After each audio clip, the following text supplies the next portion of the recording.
I'm Silvio Baldessera, chair of NORR and the founder of NORR and your host today. Our guest speaker today will be joining us from Manhattan, New York. NORR is a continuing education program founded by NORR 15 years ago. The main goals are to teach, learn, improve, and to do that continuously. The program relies on bringing the best guest speakers in 3 series: architecture, engineering, which are of equal importance in building design, and masters, to learn from the great architects and engineers of the past.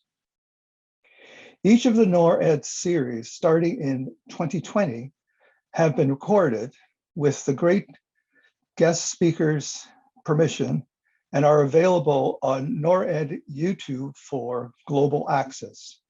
Today's session will be posted in 1 week. Welcome to all of the NORR 14 offices and our invited guests globally.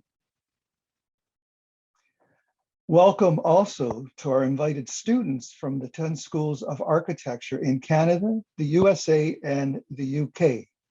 And welcome today to the members of the Canadian Architecture Students Association who are joining us for the first time.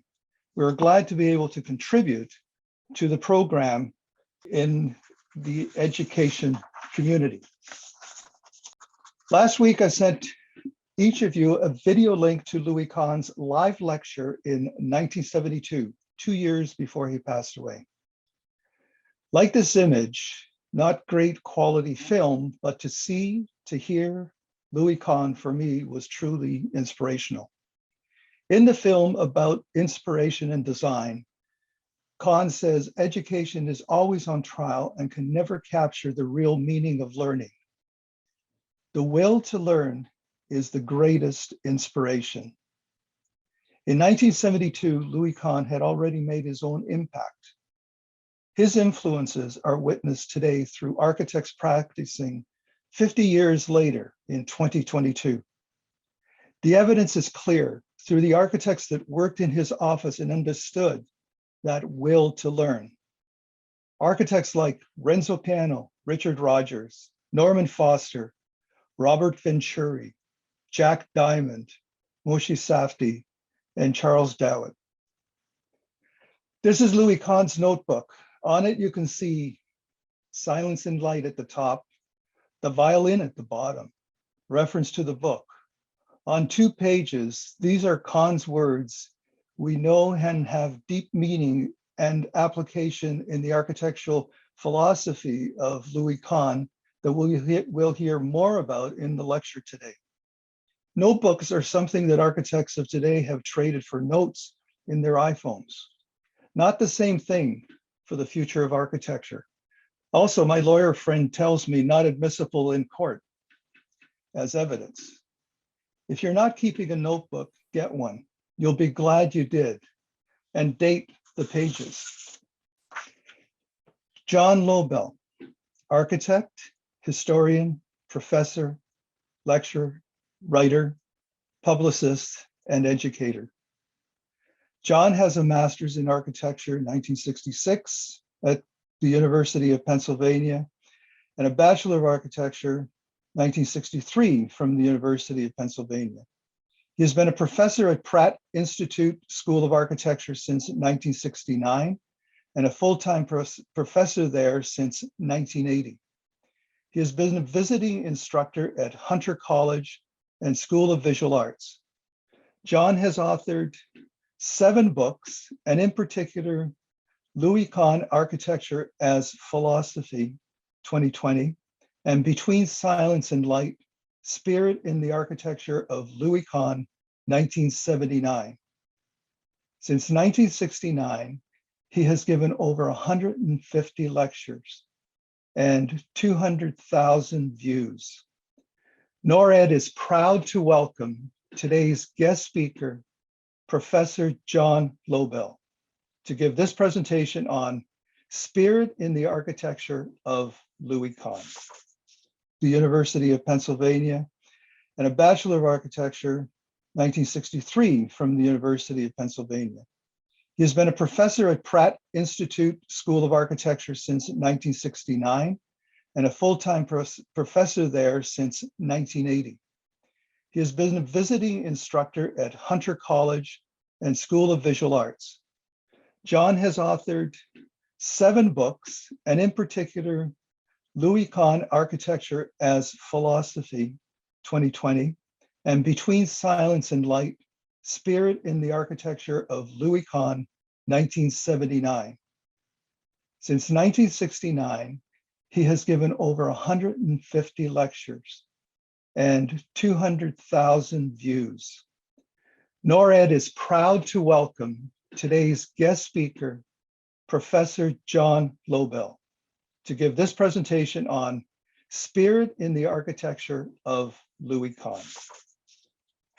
Delighted to be here, and let's see what we mean when we say spirit in the architecture of Louis Kahn. So first, let me get my slides to advance. A bit about me. I was at, let me get my laser pointer, hang on. There we go. So I was at the University of Pennsylvania from 1959 to 66. Turns out to be key years for Louis Kahn. Been teaching at Pratt since 69. Worked in major offices. Worked on the Albany Mall with Harrison Abramovitz. Worked on interesting urban projects with Oleg Franzen. My lectures are on YouTube. I've been a minimalist sculptor, an environmental sculptor, and I'm director of research for Timeship, a next generation cryonics facility. And after school, I studied Tai Chi and Taoism with Ching-Ming Chen, mythology with Joseph Campbell, Buddhism with Chögyam Trungpa, shamanism with Michael Horner, all of which really helped me understand Kahn's spiritual thought, which is kind of difficult to penetrate, as we'll see in a minute. I've done a bunch of books, including 3 pertinent to today, one on Kahn's spiritual philosophy, one on Kahn's buildings, and I have a book coming out just next year on the Philadelphia School, of which Kahn was a part. So Kahn would begin every project with the question, what does this building want to be? Now, we can accept that as a nice way to start, or we can take it seriously. If we take it seriously, we get some problems. First of all, Kahn does not say, what do we want this building to be? But a building is inanimate. How can it want anything? Louis Sullivan addresses that with a similar kind of thought. And not only is the building inanimate, it doesn't even exist yet. We haven't even started our design. So there's a lot compacted into this brief question. So right now, today, we could pick our favorites. We live in a golden age of architecture. I love this expression from Frank Gehry, let the experience begin. So thinking back on my education, when we looked at the Villa Savoye and the Barcelona Pavilion, things have opened up a bit. But we might ask, what do we think about this architecture?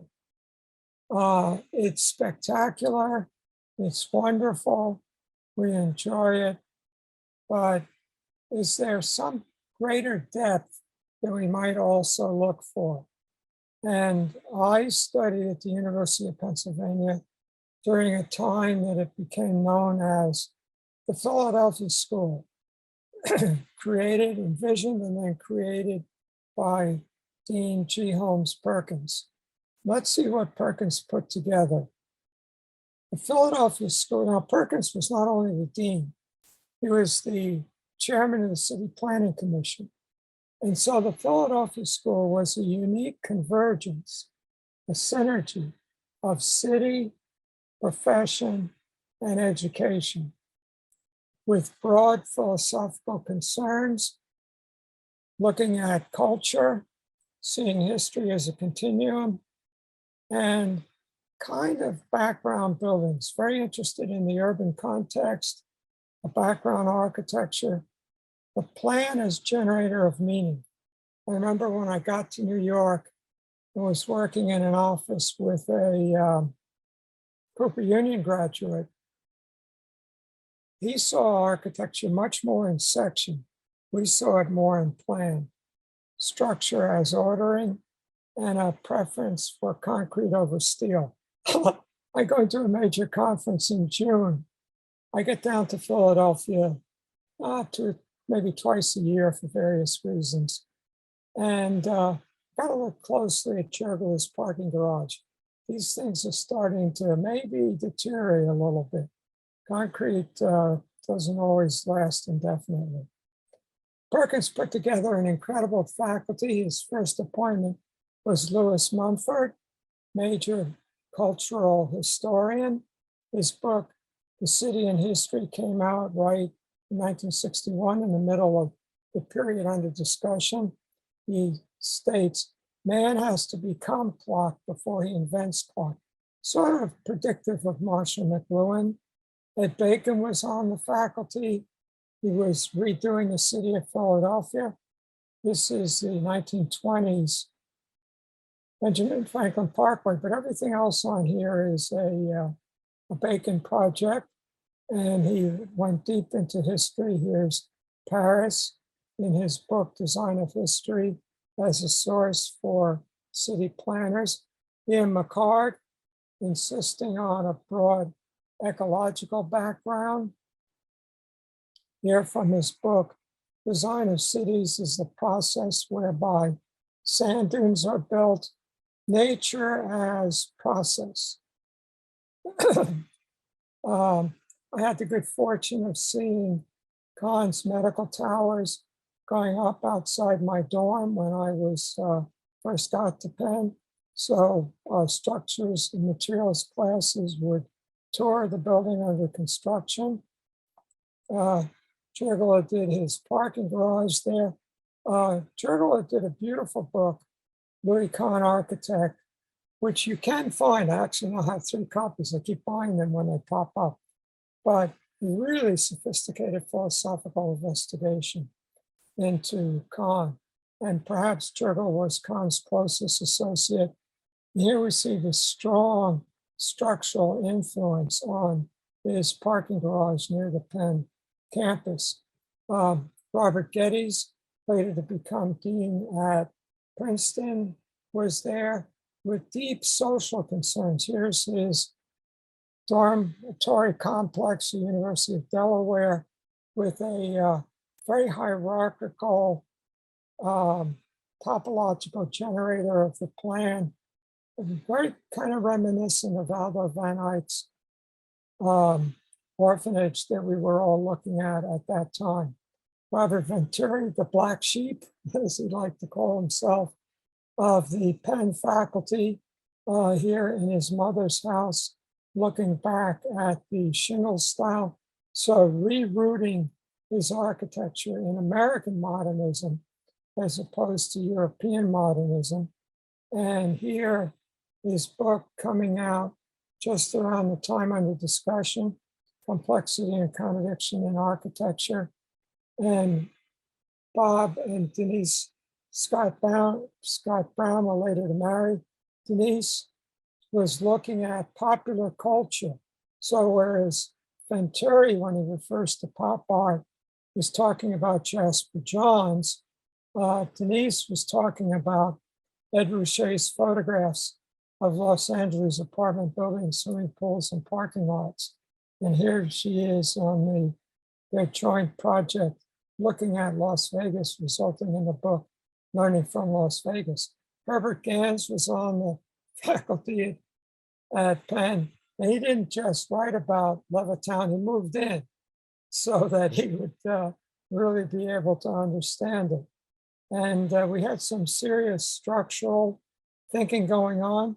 August Commandant, who did Softy's habitat in the 67 Expo, was Kahn's engineer on most of his buildings. Here's his precast design for the medical towers we'll look at. And Kahn taught with his colleague, Robert Laricolet, who during the period under discussion was doing experimental structures in the basement of the building. So Louis Kahn, a practitioner and a teacher. Here he is. Here's Kahn. Here's August Commandant, Robert Laricolet. This is Norman Rice, who was a friend of Kahn's from high school through architecture school and then taught with him. And in working on a book on the Philadelphia School, I interviewed everybody. And I failed to interview Norman Rice. And I would have wanted to ask him about what was that Beaux-Arts education like that he and Kahn shared at Penn from 1920 to 1924. Kahn taught in this fabulous building by Frank Furness on the Penn campus up here in the cathedral-like top floor space. So Kahn was a practitioner and a teacher. And Kahn credits the beginning. He had a long career before he really broke through around in the mid-1950s. There was 20 years of practice and stuff we don't look at. But with the Trenton Bathhouse, there was a breakthrough. And we see the structure organizing the architecture. We see the reintroduction of the importance of the center. And it's really a rejection of Corbusi's free plan. Corbusi said, once you have a column grid, and he imagined the columns disappearing, becoming points, not having any influence on the space. But Kahn said, no, there's an implied beam across here, and you can't, he said, you cannot sleep in two spaces at the same time. The walls should not be meandering randomly, but should be organized by the structural grid, which is what he does in his first building of major importance, the medical towers. Well, we called it the medical towers. It's the A.N. Richards Medical Research Laboratory. And again, I had the great fortune of seeing it going up while I was a student. In 1961, it got a one building exhibit at the Museum of Modern Art in New York. And part of the exhibit was a set of working drawings, which they had to replace every week or so because people just leafing through them really deteriorated them. And so how the building was put together is very much what it was about. Now, paraphrasing Harold Bloom liked to say, well, I'll paraphrase, there are no works of art, only commentaries on other works of art or architecture. So we might, first of all, understand the medical towers as a commentary on Mies van der Rohe's Seagram building going up around the same time. And modern architecture implied that the aesthetic should not be applied, but should come from an honest expression of the spaces, the structure, and the materials. Mies then proceeds to hide all that.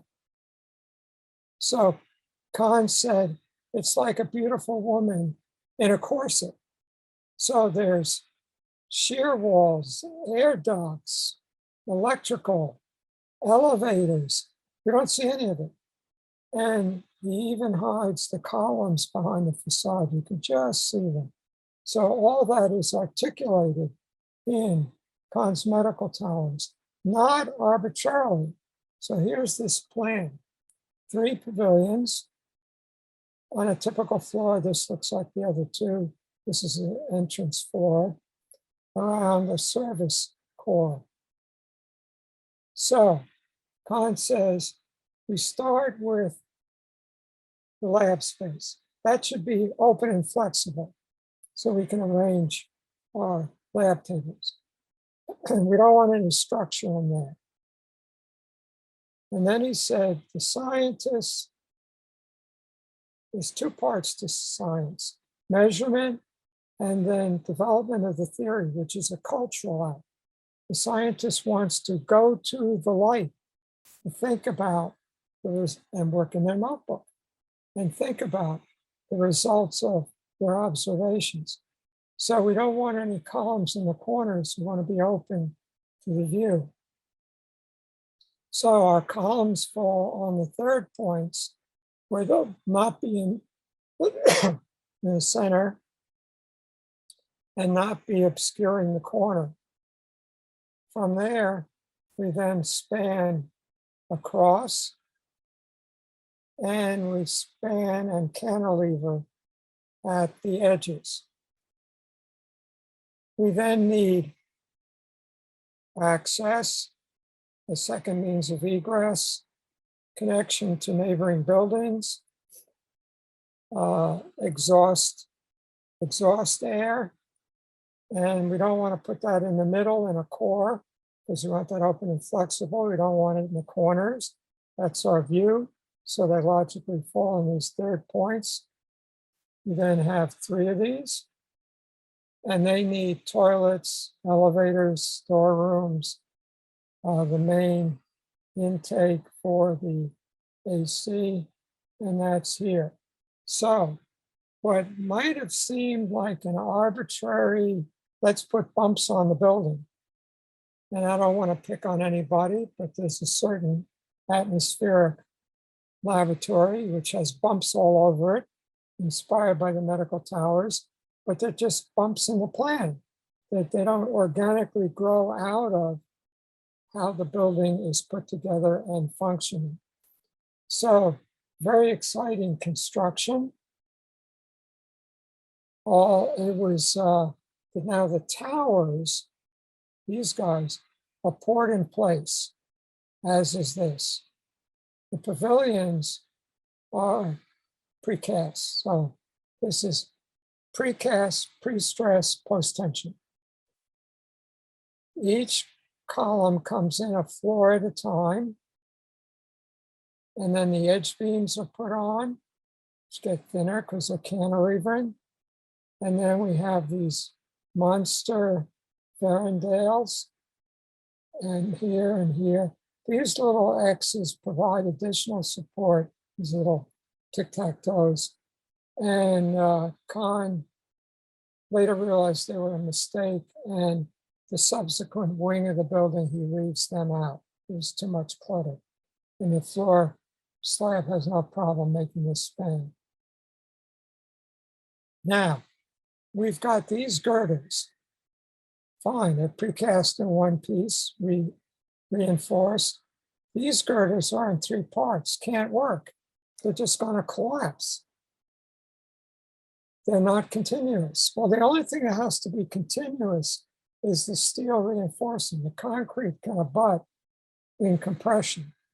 So once they're in place, held by scaffolding, they thread rebars through here. And these rebars are threaded, so they put nuts on them and spin them the way they do with big pneumatic drills, the way with big pneumatic wrenches, the way they take off the tire on your car at the service station. And that tightens up the rebars, which are threaded through it. So that's the post-tensioning. So here we see the continuous piece, and here's the three-part pieces with the rebars threaded in and then pulled tight. You look up and there it is.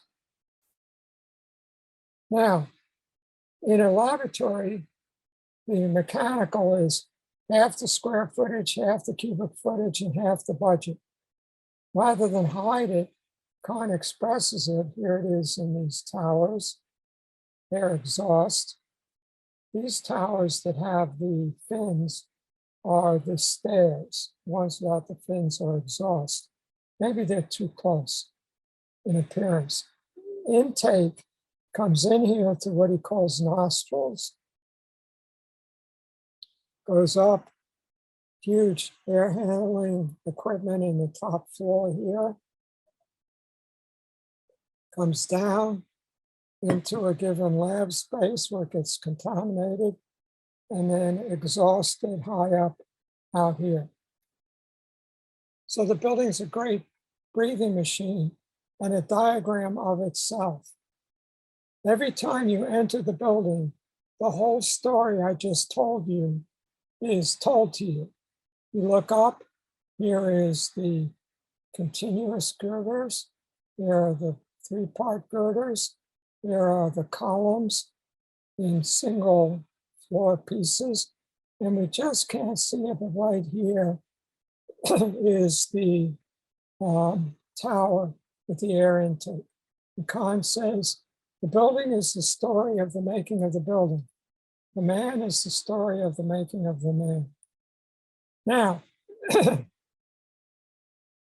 in my book, Louis Kahn, Architecture's Philosophy, I have the space to go into detail. This building had a lot of problems,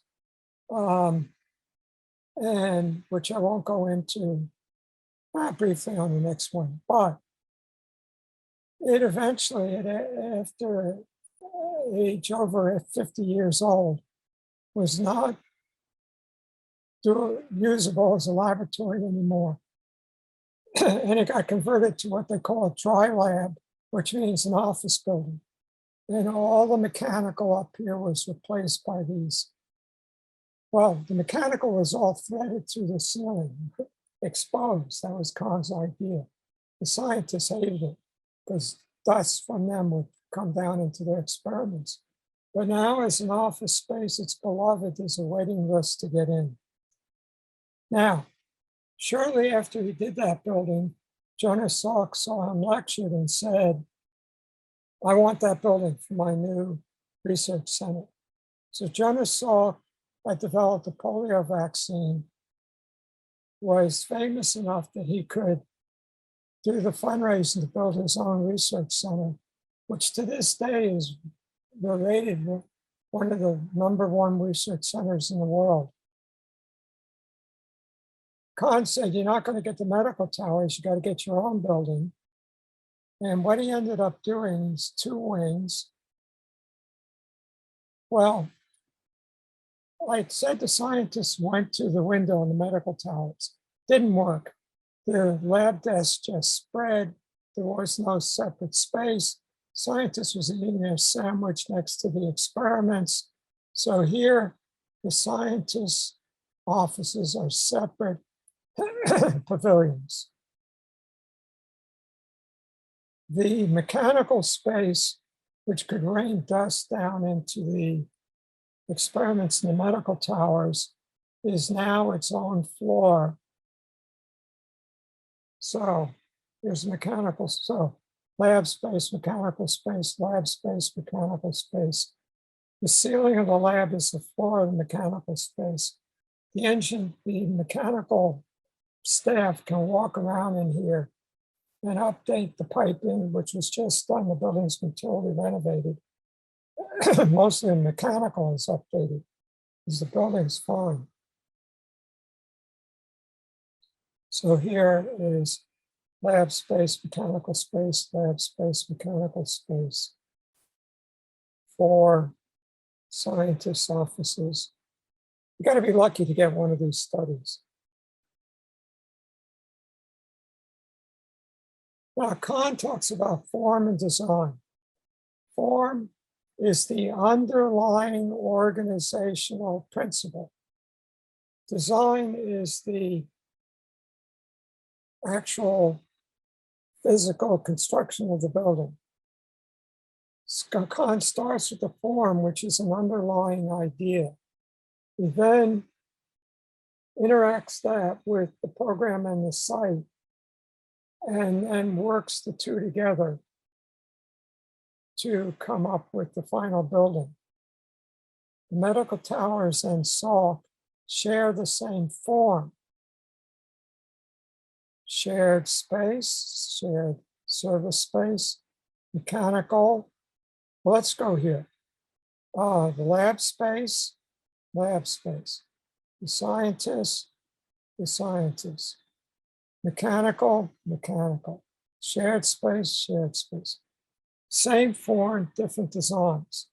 Now, interestingly, when we were discussing this a week ago, Pompidou came up. It's the same building. Salk's in concrete, Pompidou's in steel, but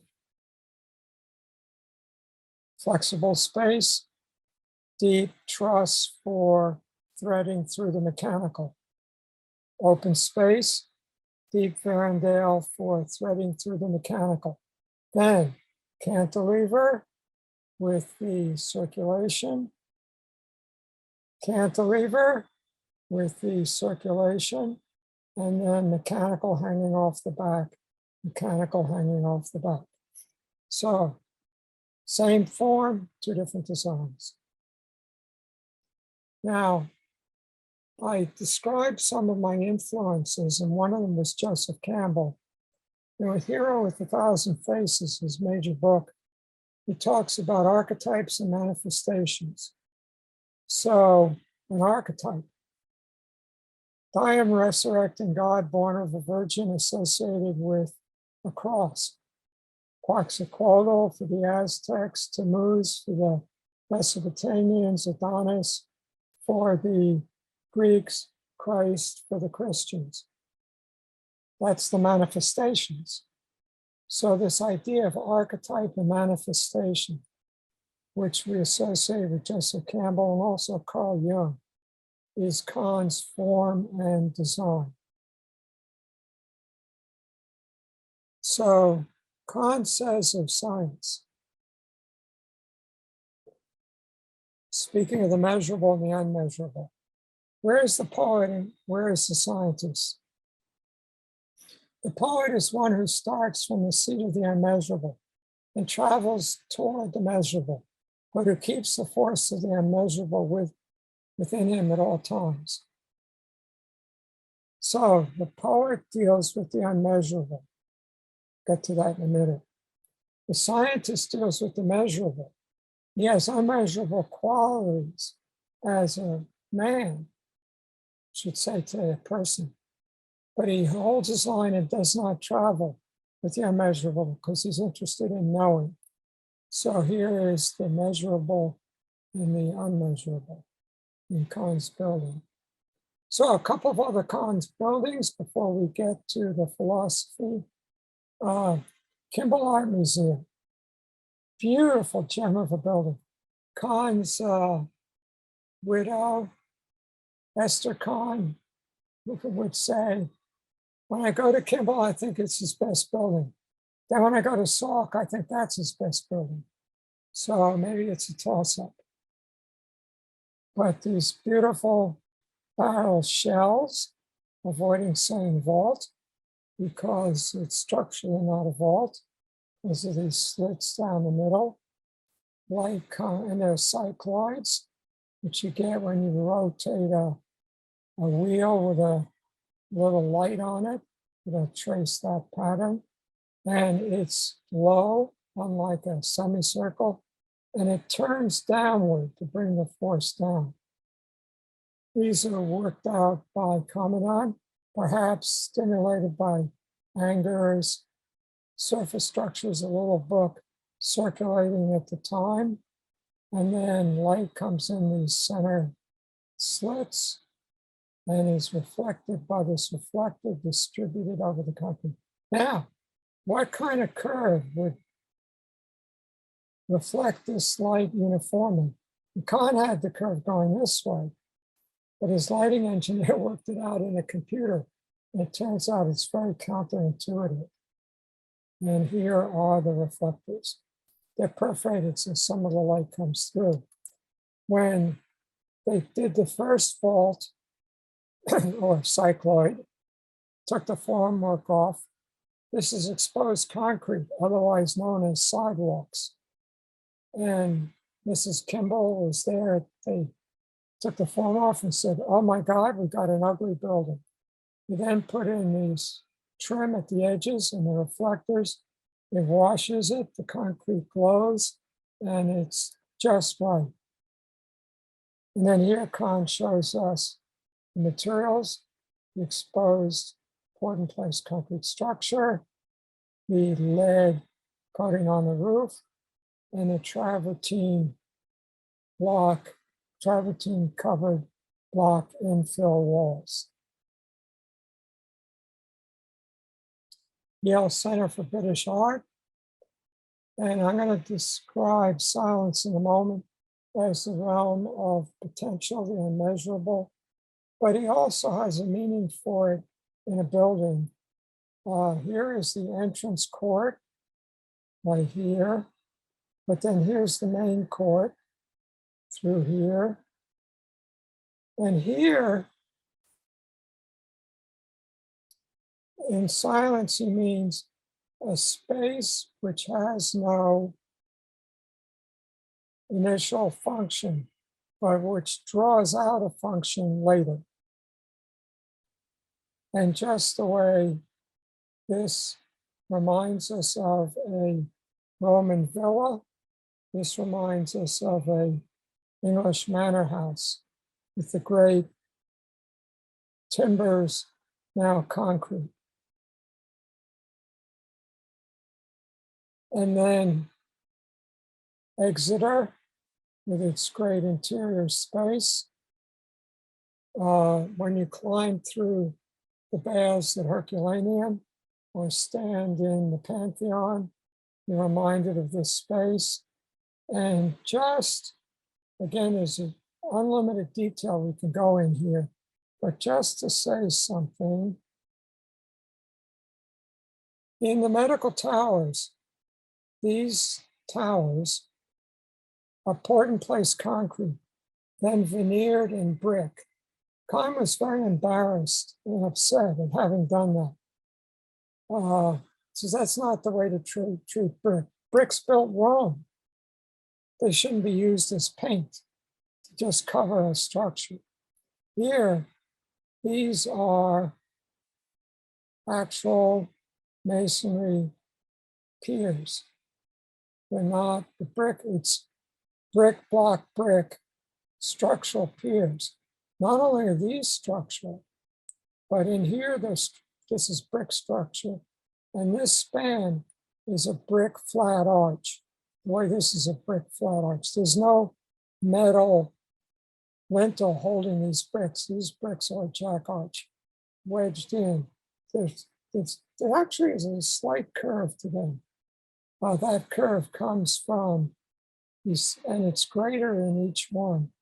They come from or less in each one. They come from a center in the basement. So Kahn shows these hatched for the brick and black for the concrete. And finally, we have to mention Dhaka, the assembly building, because Nathaniel Kahn in his fantastic movie, which you haven't seen it, go get it right away. I think you can run the whole movie on YouTube. My Architect, on wonderful self-exploration, biography of Kahn, and beautiful job of presenting the buildings the way a movie camera can, that we can't do with still photography. And Kahn had envisioned these great beams, the light would bounce, get reflected down into the assembly chamber. Turned out the footings were not adequate for these, and Kahn went on thin shells. But this is what Kahn wanted. So our topic, Kahn's spiritual philosophy. So Kahn spoke in poetic and mystical terms. He talked about order, which, as you might guess, has nothing to do with lining up the chairs in a row. Doesn't mean orderly. Talked about order, beginnings, silence, and light. What does this building want to be? What do you want, brick? Many dismiss these sayings as mystical poetry. But Kahn wasn't the only one. Louis Sullivan, in his last book, writes, and this is a whole discussion on its own. The germ is the real thing, the seed of identity. By germ, he means split open a peanut. The germ is what grows. The cotyledons provide the food to get the sprout going until photosynthesis kicks in. But this is the thing that's going to become the oak tree. The germ is the real thing, the seed of identity. Within its delicate mechanism lies the will to power from Nietzsche. Kahn speaks of existence will. The brick, the building wants to be. It has an existence will. The function, by which Kahn means the form, which is eventually to find its full expression in form, by which Kahn means design. So they should have all had a meeting and gotten their terminology together. They should have all Zoomed. But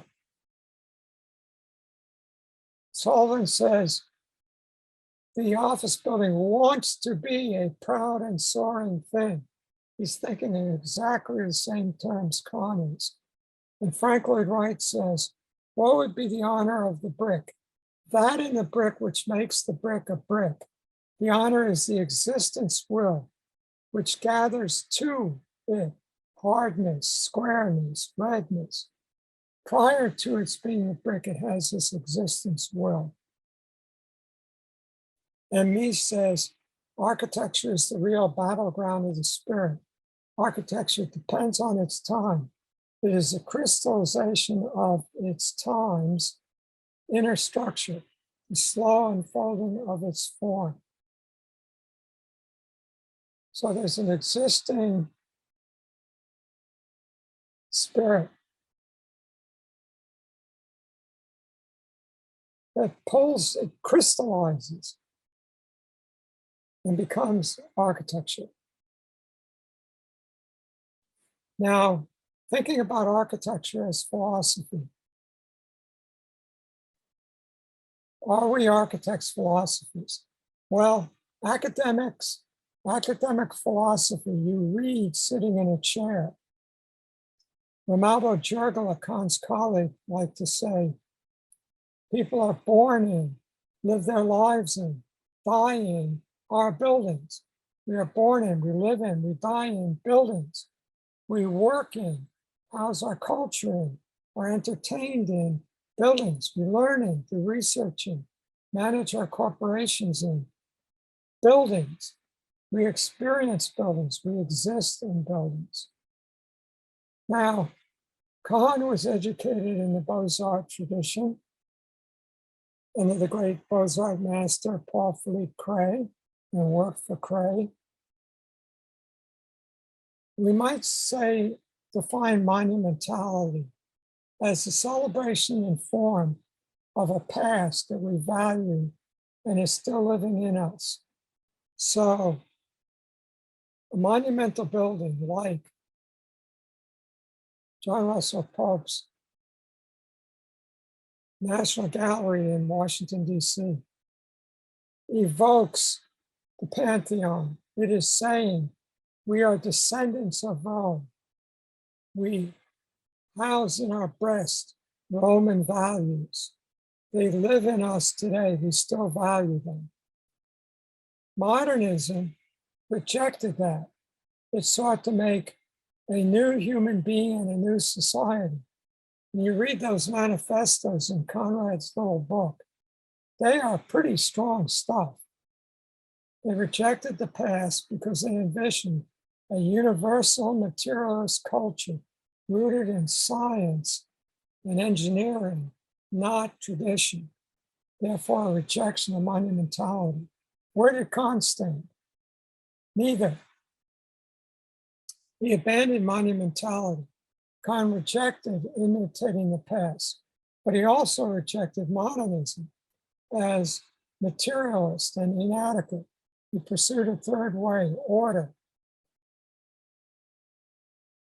Kahn's career unfolded in the climate of the international style, which was both materially and culturally thin. Big discussion, but you know, the thinness of the glass, the interest in function, not meaning.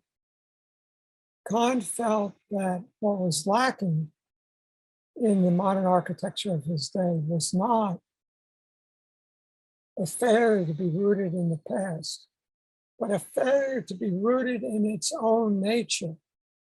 So if he was designing a school, he would ask not what is the function of this building? How many students? So at the moment a client gives me a program, I change it. He's also not interested in what did Boulet's school look like or Ledoux's school look like, architects he admired, but rather, where does school come from? What is learning? And he'd like to say, school began with a group of people standing under a tree, and one of them was talking. And they went home and later realized, my God, that was a really fantastic experience. Now what do? You go back to the tree the next day and hope everybody will show up again? No, you create an institution to assure that it's going to happen. Everybody shows up at the office at 9 o'clock because that's the agreement. That's the institution of the office or of school. But what is that school rooted in? It's rooted in its beginnings, its own nature. And that's what Kahn meant by order. So when Kahn asked, what does this building want to be? He's an essentialist. The building exists in a realm of potential. If you can make the building, it has the potential to be made. So it must exist in that realm of potential. It has an existence will. It's wanting to be thus and so. So the architect does not say, I, out of my ego, have this vision, but rather, how can I collaborate with that existence will to midwife, help come into being in the realm of manifestation what that existence will is trying to do. So that's what I did in my first book on Kahn, Between Silence and Light. Kahn gave his one of his last talks at Pratt. Somebody happened to record it, so I have the tape. And I spent a couple of years organizing it, looking at other versions. So he always spoke similarly. And I realized there was a genesis from beginning. First of all, is joy, then touch, then wonder, then realization, etc.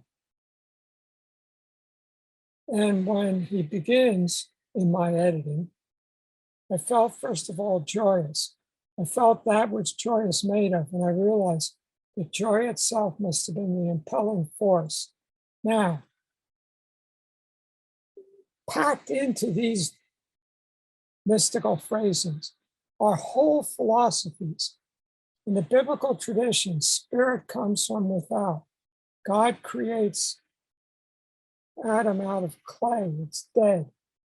God breathes the spirit of life into the dead clay, and it comes to life. Spirit comes from without. In Eastern traditions, spirit is already in all things. So Kahn is taking this position with this simple phrase, a major global position. So he starts with order. He says, I tried to find what order is, and you couldn't express it.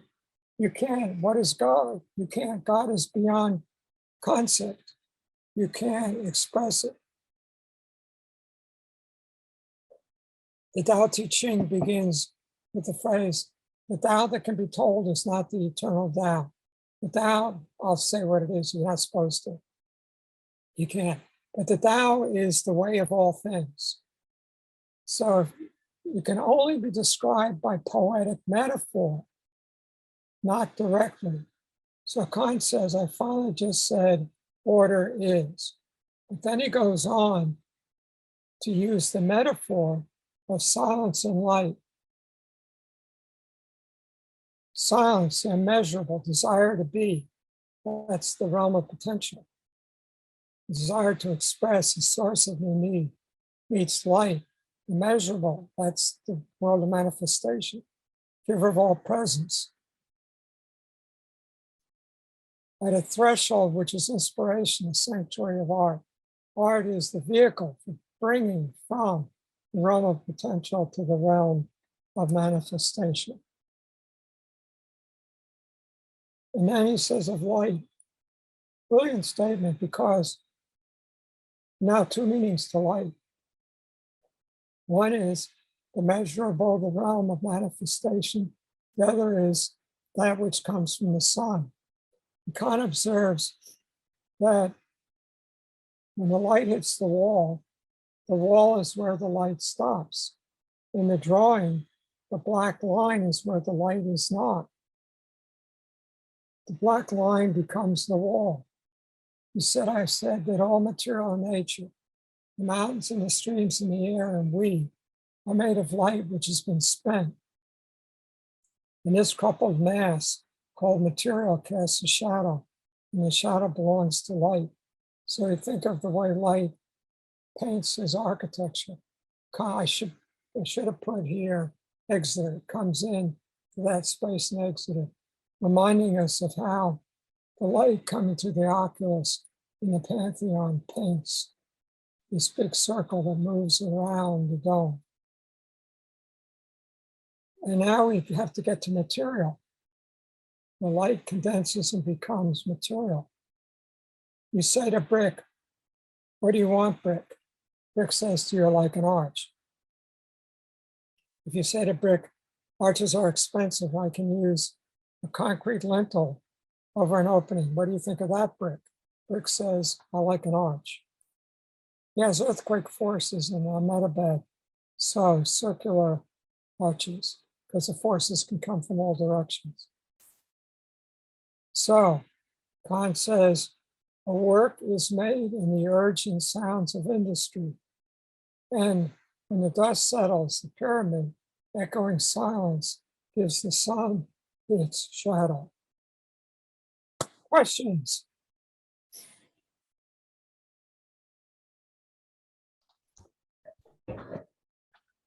Thank you, John. That was very insightful. I am going to open the session up to some guests. I'm going to ask Thierry Maupetit to come on camera. Thierry is the Chief Architect for the Parliamentary Precinct, Public Works and Procurement Canada. Welcome, Thierry, and I'm going to ask Thierry to pose a couple of questions. Please go ahead, Thierry. Thanks very much, Silvio. Thanks very much, John. I'll start my first question. I'll admit something. I'm a child of the 80s, so I grew up, my education was in the 80s. So Kahn was behind me, read him in books. For me, he was a guy who built in the States. I knew he had built in the faraway regions in India, but that was about my cultural affinity for him. But you mature over life. But I was just absolutely impressed by what you wanted to say. But as you forced me to reflect on Kahn and with what I know now, I'm just I wanted to ask you or present to you that there's a legacy and a lineage to his work that extends and his teaching style as well, which was quite particular. And it's also his philosophy of questioning. I think also has shaped the way many others have developed their own distinct voice. I think there's architects. I think it's by asking questions about what they were doing, you ask these fundamental truths and you answer these fundamental truths, and everybody will find their way in their own way. And I was just absolutely astounded that by asking these eternal questions, sometimes they're binary questions: light, dark, silence. You kind of draw out certain things, and they're simple questions, but they accumulate and they aggregate to each other. And the result is absolutely complex buildings that just look absolutely as they should be. You spoke about Salk and Pompidou, but I think it also goes way beyond that. There's a whole new generation of architects that are derived through that. So I just wanted you to maybe talk a bit about his teaching style and how that has more about not imposing an architectural style, but drawing out questions and answers as he was doing it. Maybe you can address that. Sure, thank you. There's a book, it's Williamson, I think. I'm forgetting the title, but he sent questionnaires to every Kahn student, 400 of them, and has about 50 major quotes from them in his book. So Kahn would begin his studio with a monologue, like the stuff I quoted, and then look at the projects and ask deep questions. He asked that the students not imitate him, although they mostly did. Tell you a little anecdote. As it became apparent when I was a student that this is an important figure, would it be valuable to have a Kahn drawing? So there's all this yellow tracing paper, the little 12-inch roll that you put over a student's book, the charcoal gets torn up and crumpled on the floor. Go into the studio and grab those before they get swept up. Well, didn't work because the students' sketches looked exactly like Kahn's. Which is which. So the students did work closer to Kahn, but a lot of influences go from the thinking as opposed to imitating his forms. And I like to point out Pompidou, which is a lightweight steel building. Kahn actually once said, I think the architecture of the future will look like giant spiders. It'll be made in thin welded steel with plastic, and but I'm comfortable building in masonry, and there it is in Pompidou. So we could say that that's Kahn's offspring. But another anecdote: I had a colleague at Pratt who worked for both Kahn and then later Venturi, and he's in Venturi's office, and Bob says, oh, listen, we have to have a meeting to decide what color we're going to paint the molding. Paint? You're going to paint wood? You realize Kahn never painted anything. So here are two great architectural figures, maybe in some roots having these similarities, but expressing in very different ways.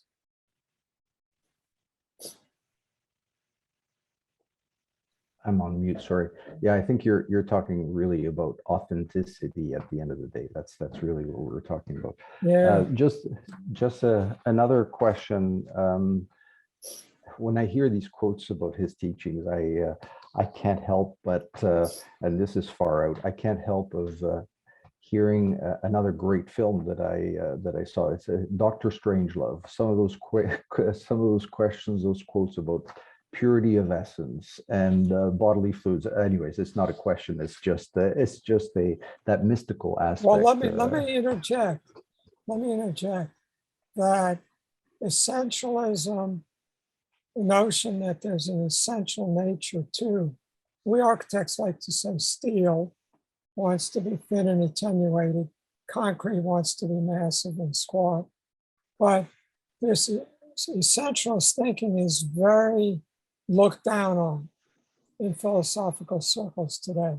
So, and for that exact reason, is there an essential quality to womanhood and manhood? And since the answer today would be no, that's a powerful rejection of essentialism. Also, it's mystical. I mean, where is the sense, where in the steel do you find the essentialism? And Louis Sullivan's aware of that. And he says it's a function of our relationship to the steel. It doesn't have it on its own. It has it in our relationship to it. But yes, it's a controversial, difficult topic. Okay.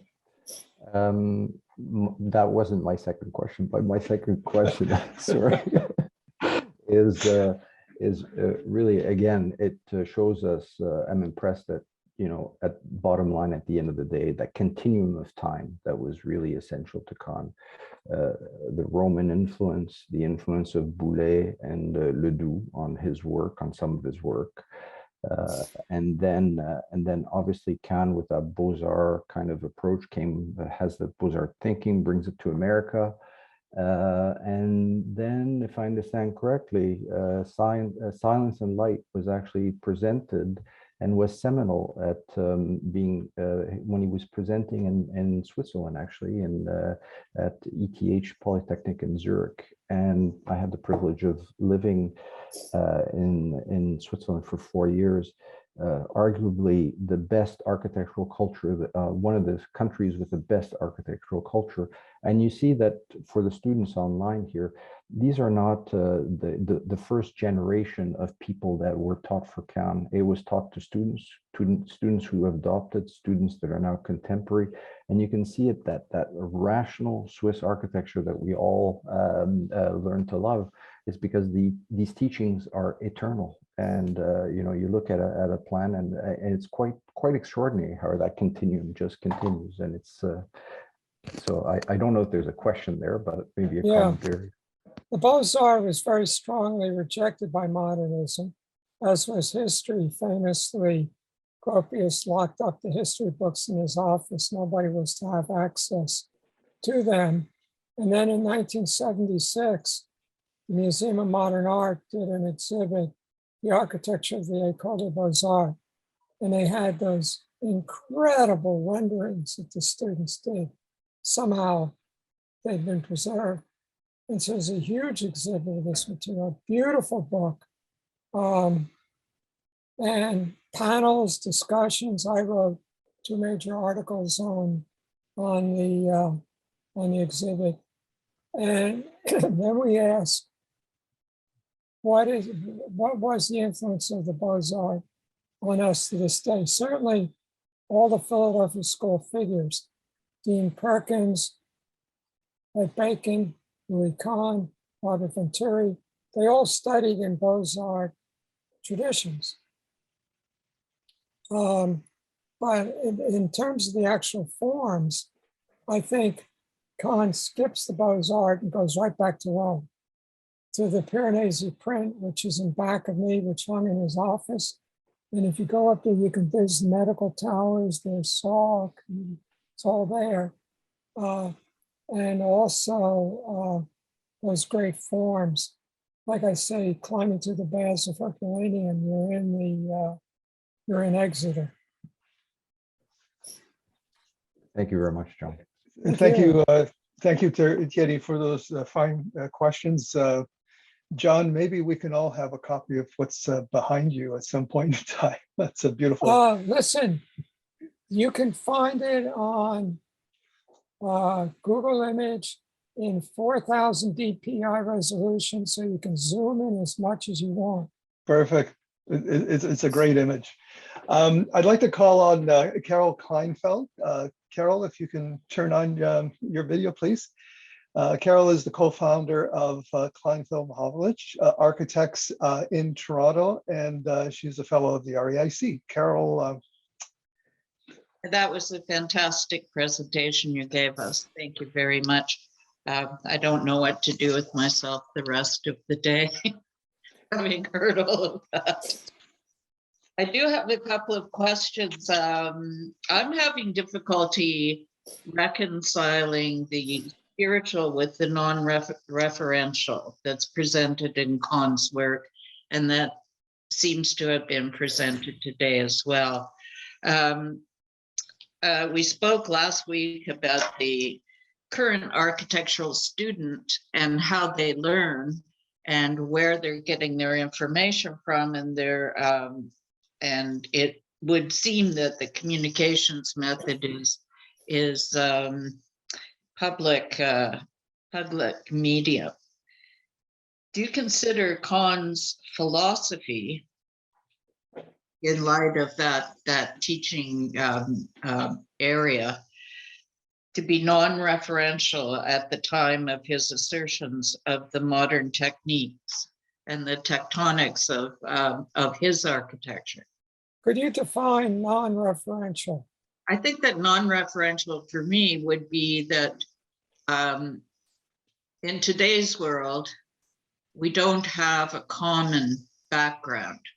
We live together and in close proximity, but not with common background. So therefore, references to institutions that came before are no longer relevant to the students of today. I mean, we can talk about that there's the architecture of the mosque or the church or whatever, but it's no longer taken for granted that that's the basis of our current culture, because our culture is mixed. So therefore, the non-referential comes in with the idea of spirituality, I would think, in that it doesn't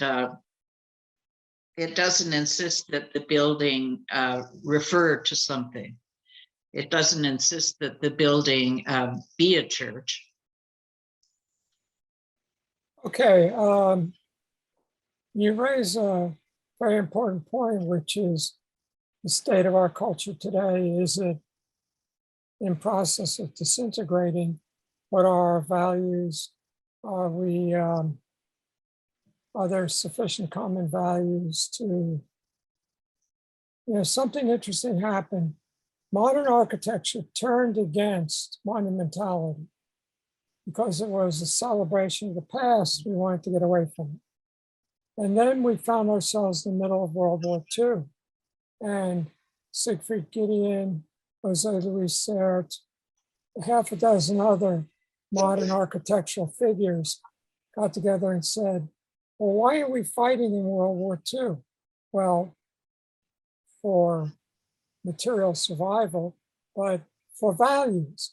Well, what are those values, and shouldn't we be celebrating them? Maybe we got to get some monumentality, some values, some common values.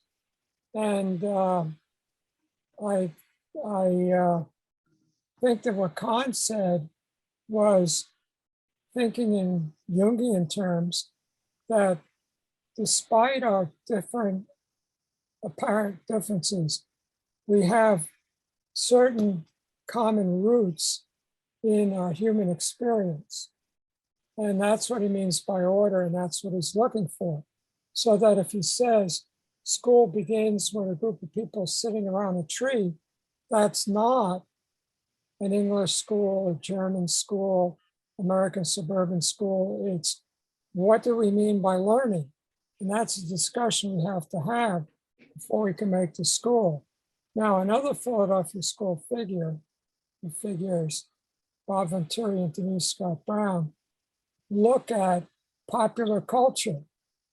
Denise started photographing the Los Angeles and the West. And then they did learning from Las Vegas. And maybe, as I think I mentioned in our discussion last week, maybe we need to know more about that. In other words, what is that for today? And if someone has done a study of what's going on Instagram, I haven't heard it. So I do a course on creativity, and I ask each of my students to show their Instagram page. And now what's on there? What are they accumulate that this is what they conceive to be their identity? What's it made of? What are people putting on there? And I think that's going forward in our culture. That's a discussion we need to have. Thank you. I guess the next question kind of leads into that, and it's why do you think architects insist on choosing between spirituality and the tectonic? Well, hopefully they can do both. You can't be more Well, yes, but there tends to be a split between the two, and the way that they present their work, even in with their clients, etc. There is a decided split, and I'm just wondering if there's a way of reintroducing the cultural element of architecture into the daily practice of architecture. Well, certainly, I think if you take whichever buildings by Kahn we appreciate the most, standing in the space of Exeter or under the shells of Kimball or in the courtyard of Salk, if we feel a spiritual quality, we can't deny the tectonic.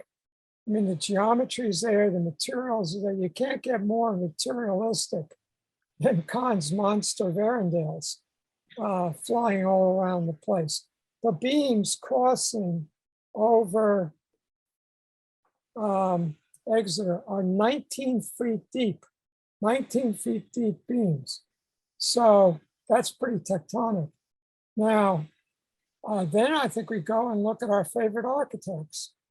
And despite the problems leading to lawsuits mentioned on the front page of the New York Times, I'm a big fan of Calatrava.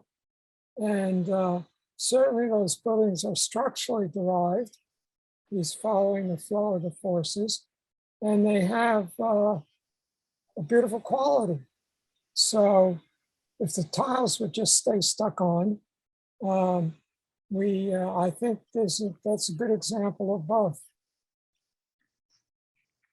And then finally, I point back at Pompidou.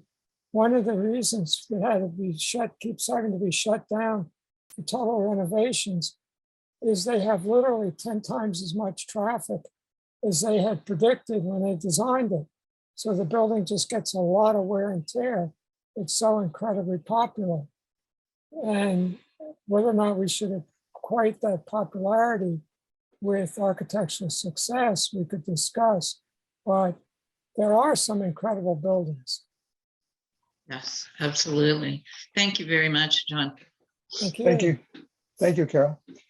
I'd like to ask Ranji Bora, who is the city architect for the city of Markham in Ontario. Ranji, would you like to turn on your camera and your microphone, please? Professor Lobell, it was amazing. Thank you. You know, in our daily mundane life, you come in and you just blow this big hole through it to say, let's appreciate architecture in a completely different way. And I thank you for that. That was just wonderful. You know, it needs somebody who's at a distance from the daily grind to focus on why we became architects.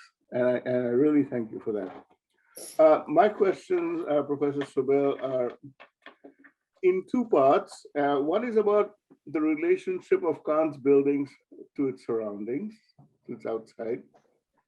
And the other is the building's relationship to itself. So that's the first one. Right.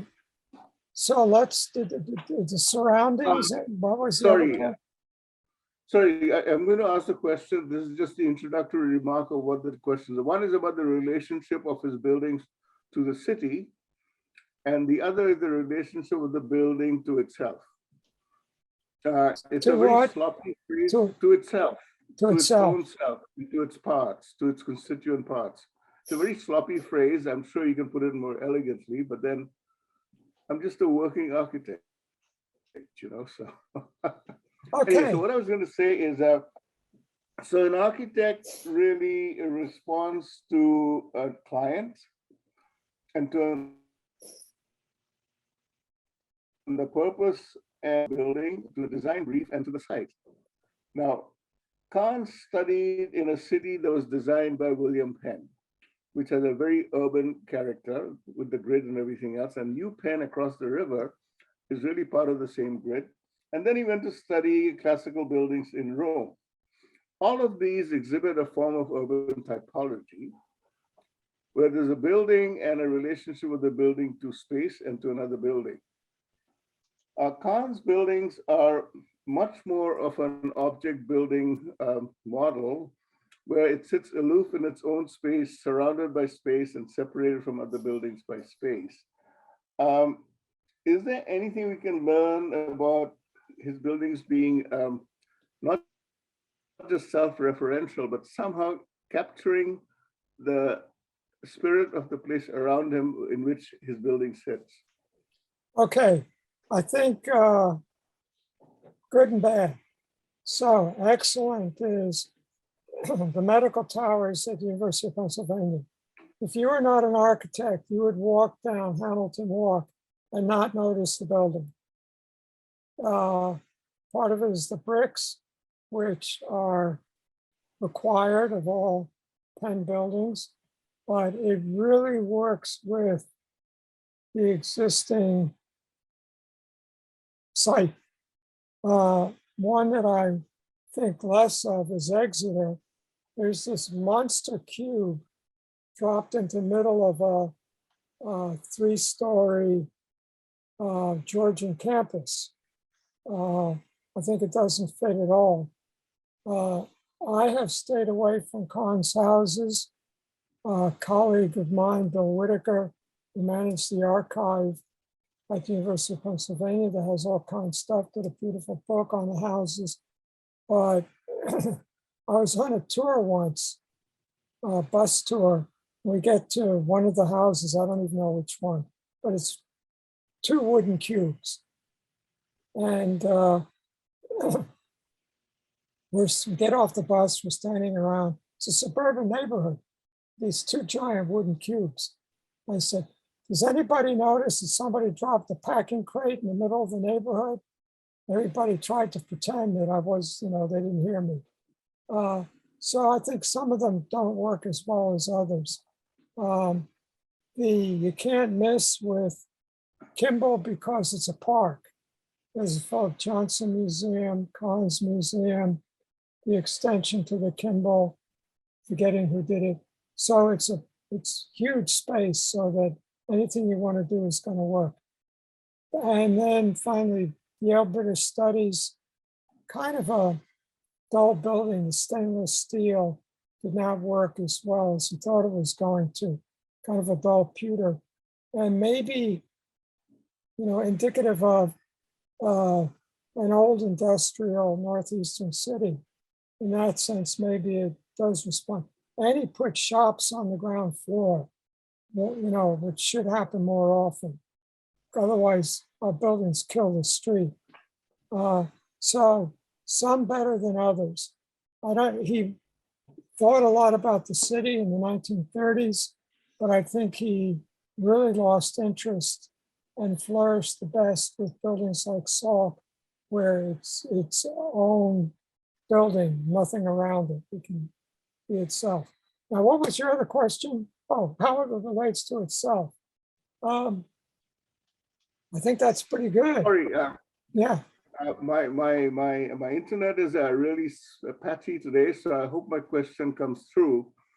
I'm fascinated by the phrase silence and light, because when I look at his buildings, I notice a certain pattern of primary shapes.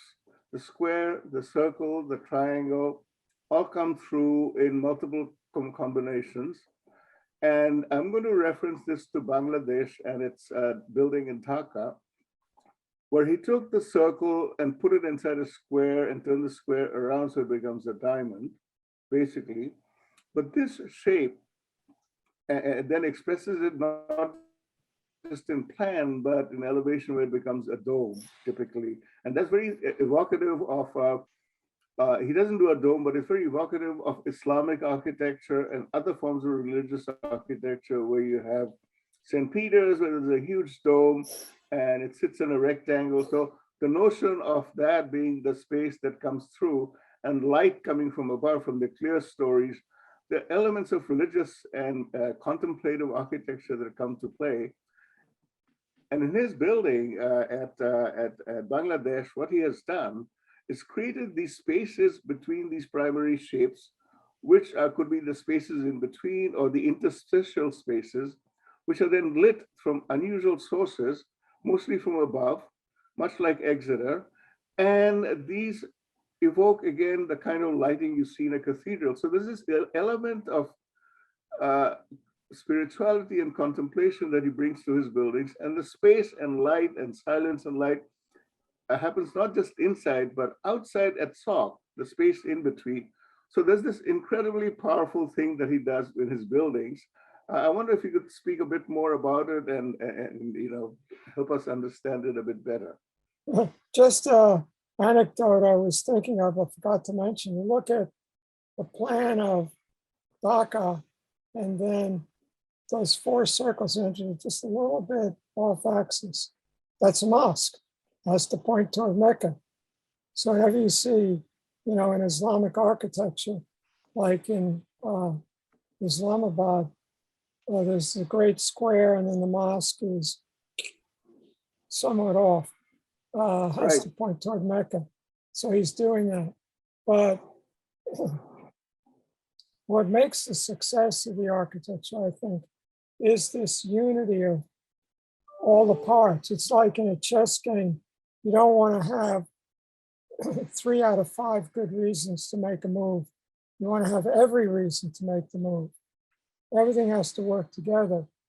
And you see around the time of Kahn, buildings by other architects that have the great beams, that have the forms stuck on decoratively, not growing out of the structure. And so it's by integrating the structure, the organizational concept, the functions, the structural system, all working together. And that's his rejection of Corbu. Now, Kahn, I'm not a historian of Kahn, or I just look at the buildings as opposed to, study the biography. But apparently there's a point in the early 1950s, Kahn goes to Rome and he looks at the architecture of Rome, travels around Italy, he makes that great drawing of the Piazza at Siena, etc. Around that time, he also did an introduction to a catalog for an exhibit of Boulay, Ledoux, and he says, because Boulay is, architecture is. And that's the point where he starts looking at the great shapes, the triangle, the circle, etc., and boldly incorporates into his architecture. And we have to think how courageous that is. When nobody else is doing that, that's what architecture turned against. And he works his way into it slowly. It starts with the Trenton Bath, which has the geometry, but stays with square forms. And eventually he allows himself this greater boldness, but always keeping it integrated. Thank you, Ranji, for that question. It's truly almost 2 different worlds. What Kahn does in North America and what he does in India. I mean, it's an incredible bit of a contrast, but incredible two different worlds. I'm going to ask our next panelist to come on, Donna Clare, who's an architect and partner at Dialogue Architects.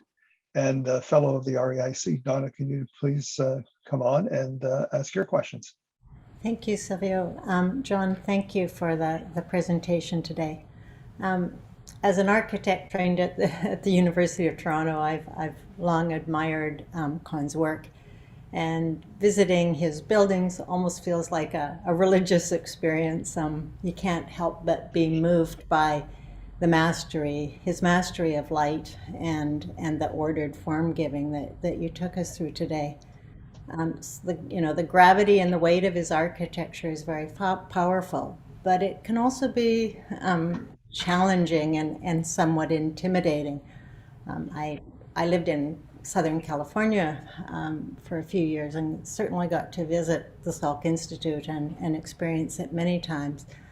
And I was always struck by how the central courtyard, which we as architects truly admire, it isn't a comfortable place. You don't dwell there in that space. So I only really have one question to explore with you. For young architects practicing today in a world where we're striving to be much more equitable and inclusive in our civic buildings, how do they find a place for Kahn's work and form giving in their architectural discourse and in the culture of our time? Well, maybe we start with Erdman Hall, Kahn's dorm at Bryn Mawr, because people have to live there. And maybe I haven't, but I mean, I visited, but I have not talked to the students there. But do those spaces work? Do we want to be around all this concrete? In the case of Kimball, I think he makes it work. In the case of Erdman, where this is people's home, away from home, maybe it's problematic. So yes, we want to do both, work back and forth between the larger idea, what is education, what is a school, and what does it actually feel like to be in this classroom at this time doing my work. Kahn, unfortunately, didn't get the opportunity to do the new School of Architecture at Penn, one of the tragedies of modern architecture, much discussed. And what they did do, try to emulate the bold concrete of the Philadelphia School. And it's maybe oppressive. It's just too much, giant beams flying everywhere. You're trying to do your work. So yes, I think that, and if you want an example of not working, go back in time and talk to any of the scientists who were assigned to the medical towers. It was so bad, they had to build a whole new building just down the walk that these people could actually work in. It was so unusable. And only did it get rescued after they renovated it and made it into a dry lab as opposed to a wet lab. So yeah, some of our bold architectural thinking doesn't always serve the client that well.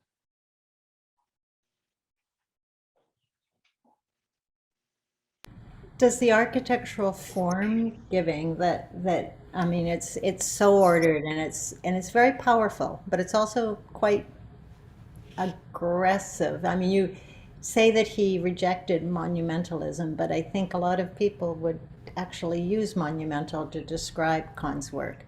So what do we take from that in terms of his philosophy versus the actual form of his buildings? When I lecture on Frank Lloyd Wright, I do a whole section in the lecture on the romantic hero and a role perhaps invented by Beethoven, characteristics of the Romantic age.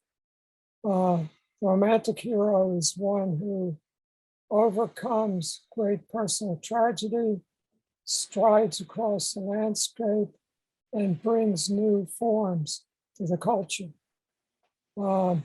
And then I'm forgetting her name right now, that artist who works in bold graphics, we don't need another hero. So how do we feel about architectural heroes? It's something to discuss, and maybe it's something that belongs, on the mall in Washington, but not necessarily in somebody's neighborhood. Thank you. Thank you, Donna.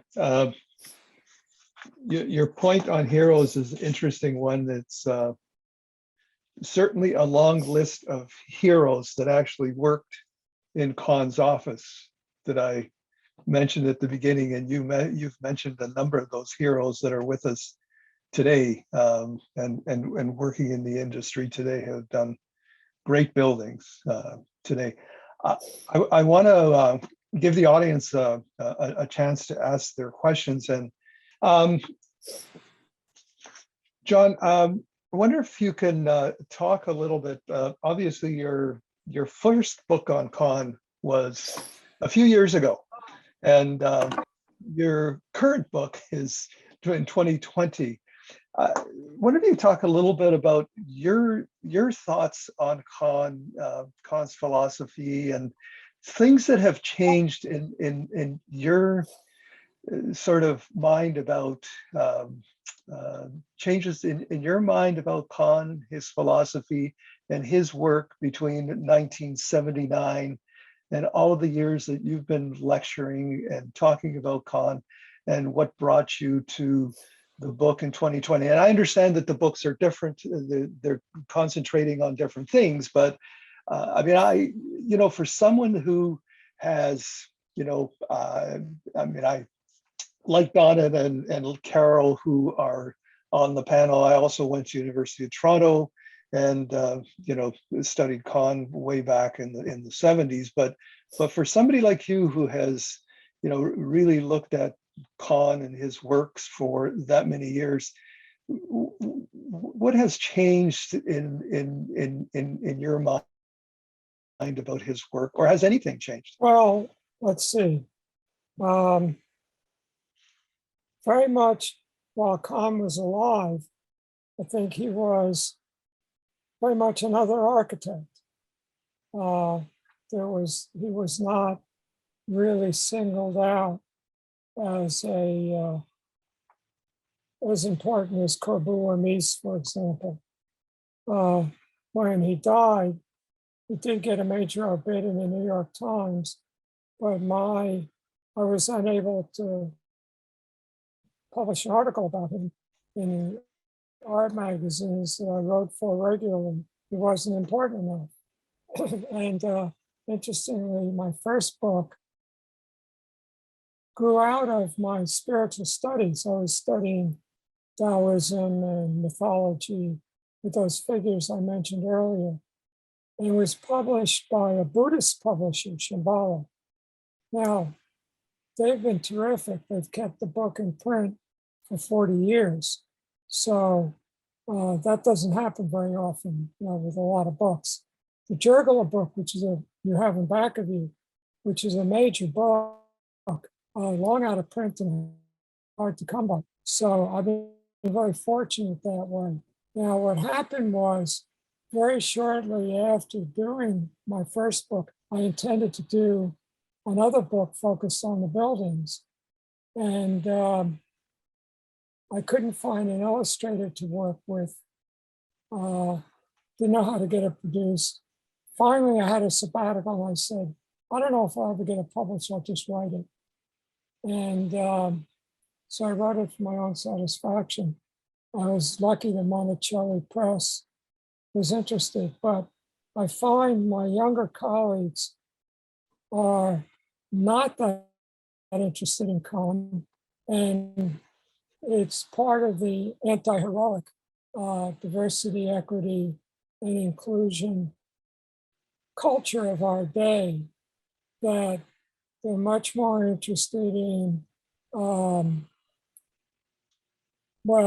how our culture today abuses people, how the city of today is not what it should be. But I don't hear very much about what it should be. For all of our criticisms of Corbu, he grew up in 19th century cities of crowding and pollution and proposed an alternative. And I don't see those alternatives for my younger colleagues today. But I think to directly answer your question, in academic circles, certainly there's an interest in commons. There's been an explosion of books. They just keep coming out. Vicky Saul Werman's book is, the notebooks is coming out any moment. There's 2 biographies. These love letters with Nathaniel Kahn's mother just came out. So there's certainly a lot of books coming out, but I don't know that architects are looking at him. I don't know that my students are looking at him any more than they used to. Just to continue on that, one of the reasons that we do the NORR Ed Master Series is that it's important to us to go back and to look at the great masters. Do you find that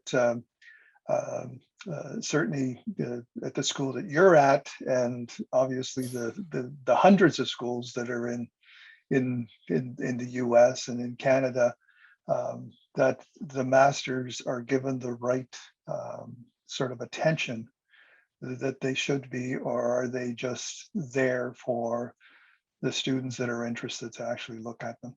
Well, putting aside the masters, I recommend to my students they buy a copy of Bannister Fletcher, The History of Architecture and the Comparative Method. It's been published since the late 1800s, so you can get an old edition reasonably cheap. I don't think a single student has gotten it, but me and my colleagues, when we were students, we all got the complete works of Corbu in 1 volume. The Corbu freaks got the multi-volume set. We all had the Brazilla Master Builder series. There weren't great books in those days, but we got what there was. We all got Building Footprints that I have it in the other room, that folio with, 50 key buildings all at the same scale. So St. Peter's is this big and Rothschild is this big. But just to get the books and flip through and look at those plans, you don't have to read them. You don't have to know who designed them. Just look at the forms, see how they can inform your visual and design vocabulary. I don't see my students doing it, but that's what I think is missed. Not so much the heroes as looking at the great plans. Yeah, I think to a point there are a lot of architects' offices that had great libraries. And we've had some speakers on. Amanda that was on at the very beginning of this year. And her session was in her library, and she had this expansive library. And there are major offices that I know of that have great libraries, but unfortunately, I think a lot of architects' offices have gone away from books and libraries, even for offices to use as references, which partially is a shame. But your advice to students is a very good one. And I have to say, you asked me this question at the very beginning of the session before we came on, but the magic number today was 270 that were on this Zoom call. So Right. I think that Well, I'm sure that they're. Thank you for the great service you do. And I just have to respond to your remark about libraries. I have a colleague who is at Penn the same time I was, and a fantastic collection. My late wife worked for a while for Durst Scott, who did some of the major skyscrapers in New York, and he got 2 copies of every book. And when my first Kahn book came out, one of his employees came to my office. He said, "You got to sign both of these." And I hope he gave them all to Yale because he was a Yale. But yeah, people of our generations had these great book collections, and I hope they're all going to really good libraries. Yeah, well, I totally agree with you. And next time I come down to New York, I'm going to bring my your book down and you're going to sign it for me. Right. So John, we're getting down to that time. I want to sincerely thank you. This was incredibly insightful. I hope that, as I said earlier, that the students, and I'm glad that the students were on this call, and our guests that we had on the call as well, and the NORR staff from our offices, I know appreciate you taking the time for this this session on a great architect. And as I said to you at the very beginning, when you and I met, Salk is my favorite. I don't know which one is your favorite, but if you want to share that, but I think Kimball. everyone, Kimball, okay. But I think everybody has a Louis Kahn favorite, and he was a great master, and we appreciate you doing this for us today. All the very, very best, and thank you once again. Thank you, and thanks to all for coming. Thank you, and thank you all that are on the line. Bye.